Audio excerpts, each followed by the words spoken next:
Мадымаров Зулышев боюнча бейгүнүү адамдардын каргышына кетти деп кабыл алам.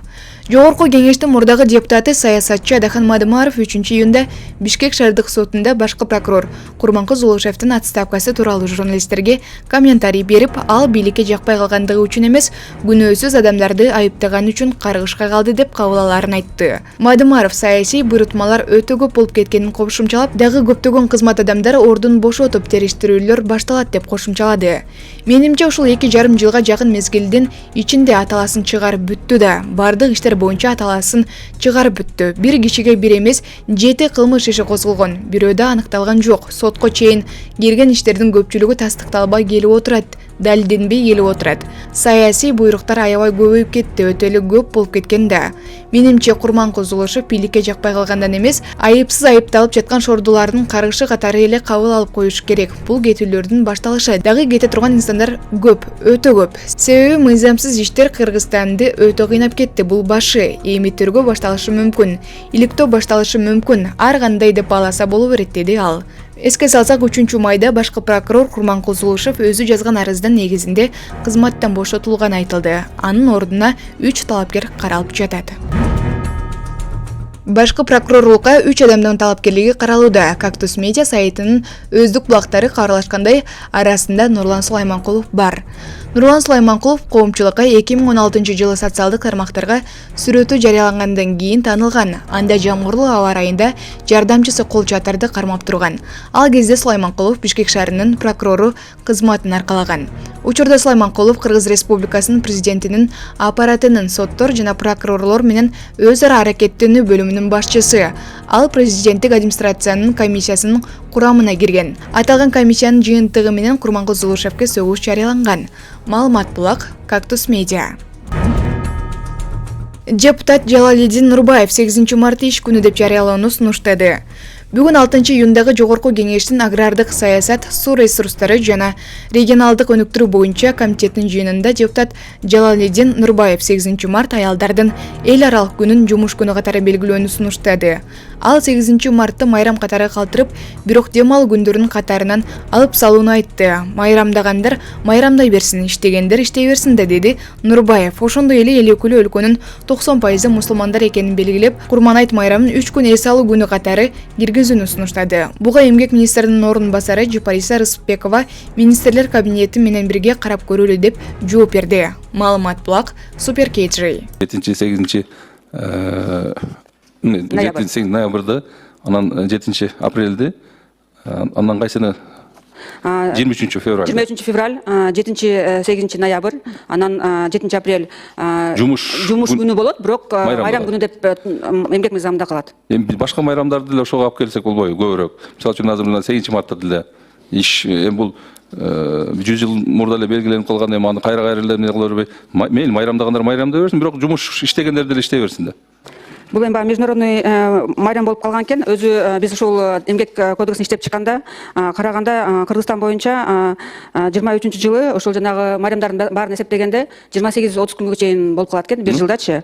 Ал эми ошол эле убакта Россия Федерациясында 39 күн экен, эс алуу Казакстанда 25 күн экен. Анан ошол эмгекти сарамжалдуу колдонуу боюнча ошол 23 февралда ошол эле 7-8 ноябрда жанагы январский жана майский каникулга жылдырылды ошол күндөрү. Так эле жылыга биз балдарга да ылайыктуу болсун деп, иштегендерге да ылайыктуу болсун деп 1 жылда жылдырып атпайбызбы? 1 жылдын ичинде кайсы майрамдар суббота, воскресеньеге же башка кандай күндөргө болгондо непрерывно эс алуу үчүн атайын жылдырып жүрөт да. Ошону биз кайра жылыга токтомду бекитпей эле мыйзамга эле жазып койдук. Мен түшүндүм, сиз мыйзамда эле бекитип коюлуп атасыз. Эми азыр ошону экинчи окууга келгенде балким сунуштарыбызды берели, бир карап көрсөңүз. Анан дагы бир маселе, азыр өзүңүз токтоп кеттиңиз. Кээ бир майрамдарда көпчүлүк мамлекеттерде мына Россияда 39 күн деп атасыз, Казакстанда 25 күн, а бизде 30 күн болуп атат. Туурабы? Азыр долбоор боюнча 21 күн. 21 күн болот, андан тышкары дагы 2 айт Курман айт менен Орозо айт калат. Орозо айт 1 күн болот, Курман айт 3 күн да. Анда 3 күн деп белгилейбизби же 1 күн элеби? 1 күн. Ошол эгерде мындай туура келе турган болсо, анда Курман айтка мен мусулмандар 90% мамлекетте жашап аткандан кийин биз эми 3 күн болсо Курман айтка 3 күн беришибиз керек. Карап көрөлү. Бул сунуш да сиздерге. Министрлик кабинети менен карап көрөлү. Макул. Өзбекстан имамдарга социалдык түйүндөргө чыгууга жана лайк коюуга тыюу салды. Өзбекстанда мусулмандар дин башкармалыгы имамдарга жана алардын орун басарларына социалдык түйүндөр аркылуу чыгып сүйлөөгө жана постторго лайк коюуга тыюу салганын бүгүн 23-июнда Азаттыктын өзбек кызматы билдирди. Маалыматта айтылгандай, май айынын соңунда Өзбекстандык бардык имамдарга Ташкенттин башкы имамынын жардамчысы Эргаш Рустамовдун атынан аудио билдирүү жөнөтүлгөн, анда социалдык түйүндөр боюнча чектөө айтылган. Бул маалыматты Өзбекстандын муфтияты журналисттерге тастыктады. Маалымат булак Азаттык. Адахан Мадымаровдун апелляциялык арызын кароо 7-июнга жылды. 3-июнда Бишкек шаардык соту жогорку кеңештин мурдагы депутаты оппозициялык саясатчы Адахан Мадымаровдун апелляциялык арызын кароону 7-июнга жылдырды. Саясатчы буга анын адвокаттары иш менен таанышып чыгуу үчүн убакыт сураганын негиз болгонун журналисттерге суроолоруна жооп берип жатып айтты. 26 мартта Бишкектин 1-май райондук соту Адахан Мадымаровду коюлган айыптар боюнча күнөөлүү деп таап, мөөнөтү өтүп кеткендиктен жаза чегерген эмес. Маалымат булак Азаттык. Максат Тентимишев Екатеринбург шаарындагы Кыргызстандын башкы консулу болуп дайындалды. Бул тууралуу бүгүн 3-июнда президенттин маалымат кызматынан билдиришти. Маалымдалгандай, Тентимишев Максат Ишенбекович Орусиянын Пермь крайынын Свердловск, Челябинск, Курган жана Тюмень облустарынын аймактарын камтыган консулдук округ менен Екатеринбург шаарындагы Кыргызстандын башкы консулу болуп дайындалды. Жарлыкка Садыр Жапаров кол койду. Маалымат булак Супер KG.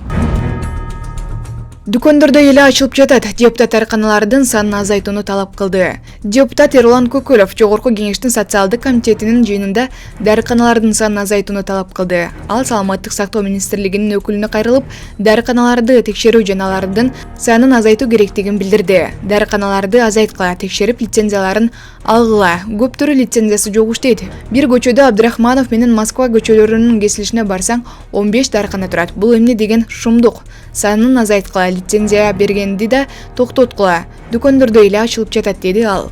Белгилей кетсек, аталган комитеттин жыйынында жаштар арасында баңгизаттын психотроптук заттардын жайылуусуна бөгөт коюу маселеси талкууланды. Талкуу учурунда дарканаларда адамга тийиштүү таасир этүүчү дарылар өспүрүмдөргө, жаштарга ээн эркин сатылып жатканы боюнча да маселелер көтөрүлдү. Маалымат булак Репортер KG.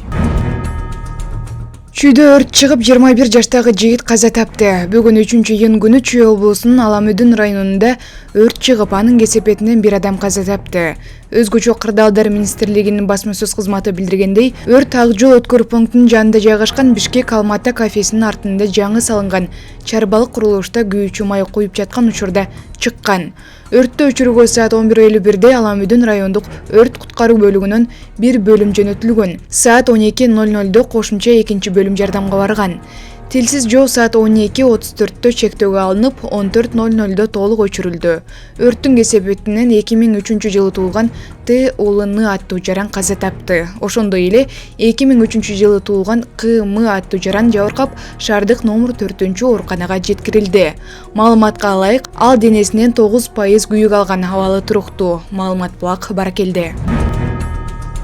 Ысык көлдө таттуу жегиси келген тургун күтүлбөгөн жагдайга туш болду. Ысык көл облусунун Балыкчы шаарындагы Аманбаев көчөсүндө жайгашкан дүкөндө курттап кеткен таттуулар аныкталды. Бул тууралуу жергиликтүү тургундар билдиришти.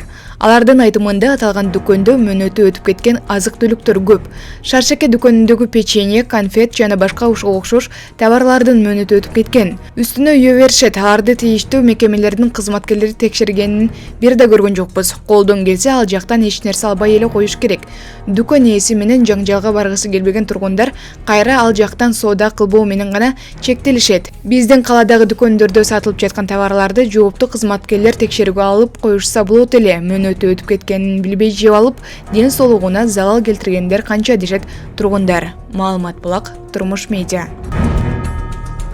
Ала Арча суу сактагычында 24 жаштагы жигит эл алдында жан берди.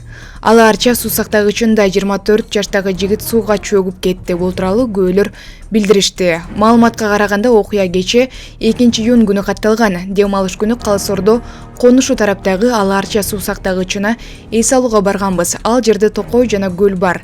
Эл ижарага кайык алып эс алышат. Саат 17:30 чамасында ызы чуулуп, балдар кыйкырып калышты. Жарым саат өткөндөн кийин өзгөчө кырдаалдар бөлүмүнүн унаасы келди. Чуркап барсак, 2000-жылы туулган бала сууга чөгүп кеткенин айтышты. Достору менен кайык алып сууга секирип түшүп жатып чөгүп кеткен. Бала буту тырышып жардамга деп кыйкырган экен. Бир мүнөткө чукул сууга кирип чыгып жардам сураганда жэкте тургандар маани беришпептир. Достору жардам бергенге аракет кылышкан. Бирок алдары жетпей койгон. Сууга кирип кеткенде ал бир эркек киши артынан секириптир. Бирок суунун тереңдиги 5 метр болгондуктан өзүнө дем жетпей жээкке чыгып кетиптир. Кечки саат 21:30да үйгө кеткенбиз. Өзгөчө кырдаалдар бөлүмүнүн кызматкерлери таба алышкан эмес дешти күбөлөр. Маалымат Булак, Турмуш KG. Индияда катуу ысыктан 60ка жакын адам каза болду. Индияда соңку 3 айда аномалдуу ысыктын кесепетинен кеминде 56 киши каза тапты. Алардын ичинен 56 адам май айында көз жумган деп жазды The Hindustan Times. 1 марттан бери катуу ысыктын кесепетинен 25 миңге жакын адам ооруканага кайрылган. Алардын 19 миңден ашууну май айында медициналык жардам алган. Өткөн жумада Индиянын Дели шаарында абанын температурасы 52,9 градуска чейин көтөрүлгөн. Бул өлкө тарыхындагы эң жогорку көрсөткүч болду. Маалымат Булак, Баракелде. Аламүдүн капчыгайында жоолгон Мухаммедалы 5 айдан кийин издөө иштери кайра жанданды.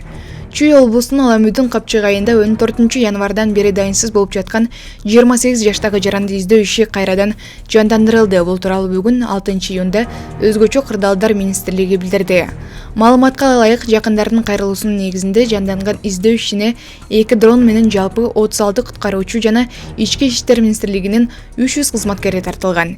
Эске салсак, 14 январ күнү Аламүдүн капчыгайында 1996 туулган Мухаммедалы дайынсыз жоолгон. 18 январда министр Бообек Ажикеев дайынсыз жоголгон жаранды издөө ишинин жүрүшүнөн жеринен кабар алып, куткаруучулардын санын көбөйтүү тапшырмасын койгон. 20 январда издөө иштери убактылуу токтотулган. Кийин кайра 23 январда улантылып, бирок туугандарынын өтүнүчү менен издөө иштери токтотулган болчу. Маалымат Булак, Супер KG.